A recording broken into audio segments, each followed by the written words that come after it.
supérieur de commerce de Kinshasa, officiels et autorités académiques, ainsi que les représentants des étudiants des universités et instituts supérieurs sont venus assister à la cérémonie officielle de remise en service des bus Transacademia consacrés à la mobilité des étudiants congolais.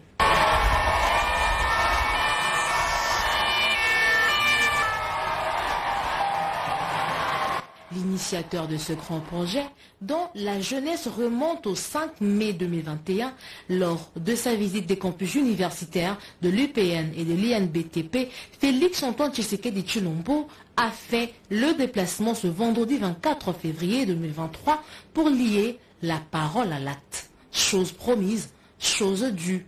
La population congolaise en général et la communauté estudiantine n'oubliera pas de sitôt ce jour. C'est un jour historique, a confié le directeur général de ce nouvel établissement qui n'a pas caché sa joie. Transacademia, c'est en plus une expérience inédite dans le secteur du transport. Car, pour la première fois, le paiement dématérialisé des titres de transport sera déployé dans notre pays à travers un public friand des nouvelles technologies de l'information et de la communication.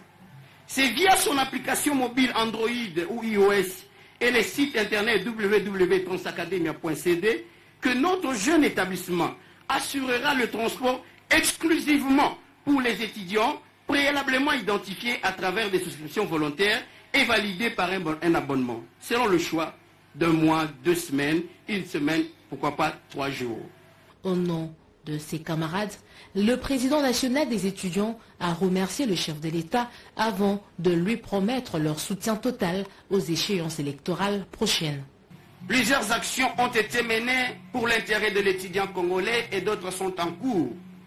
C'est le cas par exemple de la connexion Wi-Fi, la connectivité à Internet gratuite pour accéder à la bibliothèque numérique nationale, la suppression de la vente des syllabus qui était devenu un casse-tête pour des parents à revenus faibles, mais aussi une discrimination de premier ordre pour nous étudiants. La réhabilitation des logements des étudiants à l'université de Kinshasa, à l'université pédagogique nationale, à l'Institut du bâtiment et travaux publics, pour ne citer que cela, et la construction des universités à travers le pays sont une preuve irréfutable de votre engagement inlassable dans les credos que vous avez toujours prônés. Instaurer les meilleures conditions d'études pour empêcher ces sentiments exacerbés des étudiants de quitter le pays pour aller étudier ailleurs. Ainsi, je prie au bon Dieu de bien vouloir vous accorder la vie afin que nous vous ayons comme chef de l'État le plus longtemps possible et qu'il vous donne la force d'accomplir toute la vision que vous avez sur l'étudiant congolais. Et nous vous rassurons du haut de cette tribune de notre accompagnement, de notre engagement patriotique de se tenir tous debout derrière vous afin de défendre notre pays convié et envoûté. Après les allocutions des différents intervenants, place au lancement de la mise en circulation de bus académiens par le chef de l'État, Félix Antoine Tshisekedi Tshilombo. Cette cérémonie intervient un mois après celle de la remise officielle du premier lot des bus.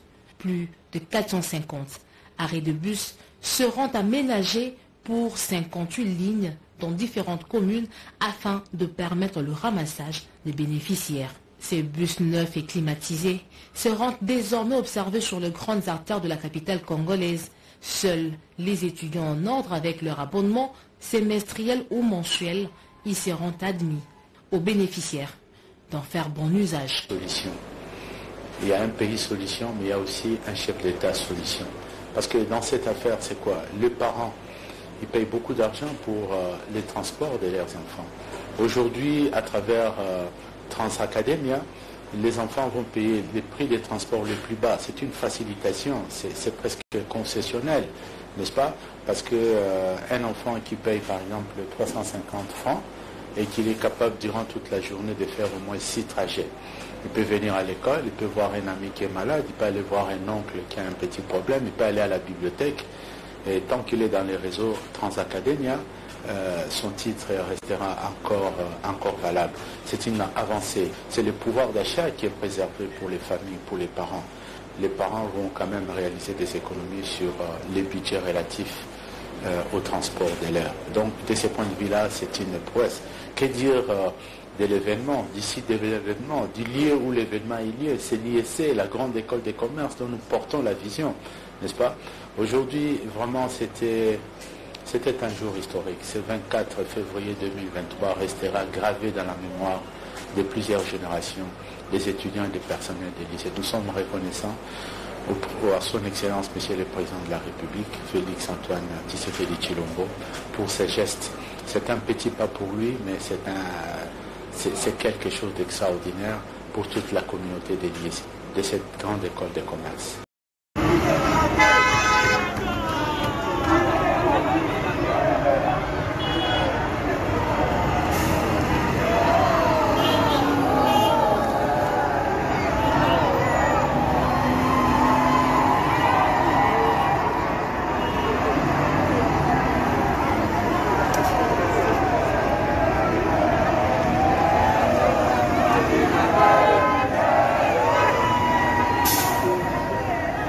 Sit-in est l'expression du mécontentement des étudiants de différentes universités de la ville de Kinshasa au regard du retard observé quant à la mise en circulation de bus Transacademia destinés au transport des étudiants. Ils se sont réunis devant le palais de justice pour manifester leurs inquiétudes quant à la mise en circulation de ces véhicules. Pour ces universitaires, après plus de 300 jours depuis l'arrivée de ces engins, les choses devaient évoluer, d'où des questionnements sur la volonté réelle de l'autorité de tutelle de voir les étudiants jouir de la dotation du chef de l'État. Après 337 jours de lancement des projets et 41 jours de la nomination de l'équipe d'administration par le président de la République, chef de l'État Félix Tshisekedi, rien ne semble accélérer les choses. Nous condamnons fermement ce blocage orchestré par le ministre Chérubin Okende qui ne fait pas rendre effective la circulation de nos bus Transacademia. Nous demandons au président de la République, chef de l'État, M. Félix Tshisekedi, d'avoir un œil regardant face à cette situation. Et nous appelons nos camarades étudiants et étudiantes de rester mobilisés pour continuer à mener des actions jusqu'à la mise en circulation de nos bus Transacademia. Le sit-in du jour s'est rapidement mué en une marche de dénonciation. Ces étudiants ont aussitôt pris la direction de l'hôtel du gouvernement. Il était question pour eux de faire entendre leur voix.